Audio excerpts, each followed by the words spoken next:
What happens when a father's protection becomes a daughter's curse?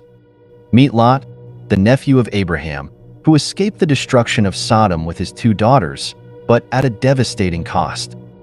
As they fled to the mountains, a shocking act of desperation would lead to a family secret that would haunt them for generations. Join us as we uncover the tragic story of Lot and his daughters, a tale of survival, shame, and the long road to redemption. Subscribe to our channel for more thought-provoking videos on the Bible, and share this video with your friends and family to spark important conversations about faith, family, and forgiveness. Let's explore this complex and captivating story together. The story of Lot and his daughters is one of the most complex and controversial narratives in the Bible. It's a tale of survival, shame, and the consequences of sin, which has sparked debate and discussion among scholars and theologians for centuries. Lot, the nephew of Abraham, was a righteous man who lived in the wicked city of Sodom. When God destroyed the city, Lot and his family were spared, but their journey to safety was marked by tragedy and heartbreak. We'll delve into the story of Lot and his daughters, exploring their escape from Sodom, their time in the mountains, and the shocking events that led to the birth of Moab and Ben-Ammi. The story begins in Genesis 19, where Lot, his wife, and their two daughters are warned by the angels to flee Sodom, as God has decided to destroy the city due to its rampant sin and corruption. The angels urge them to hurry, but Lot's wife lingers, looking back at the city, and is turned into a pillar of salt. Genesis 19 verse 26. Lot and his daughters, however, escape to the nearby town of Zoar.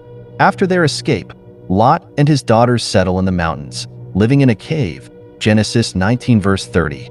The daughters, whose names are not mentioned in the Bible, are concerned about their future and the continuation of their family line. They believe that there are no men left on earth to marry and have children with, and so they devise a plan to ensure their family's survival. The daughters come up with a scheme to get their father drunk and have sexual relations with him, hoping to become pregnant and bear children. They succeed in their plan, and both daughters become pregnant by their father. Genesis 19 verses 31 to 38. The older daughter gives birth to a son named Moab, who becomes the ancestor of the Moabites, while the younger daughter gives birth to a son named Ben-Ammi, who becomes the ancestor of the Ammonites. Moab and Ben-Ammi grow up and become the founders of two nations, the Moabites and the Ammonites. The Moabites settle in the region of Moab, which is located in modern-day Jordan, while the Ammonites settle in the region of Ammon, which is also located in modern-day Jordan.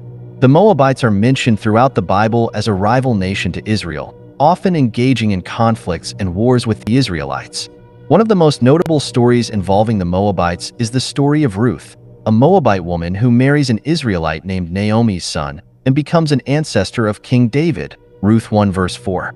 The Ammonites are also mentioned throughout the Bible as a rival nation to Israel, often engaging in conflicts and wars with the Israelites.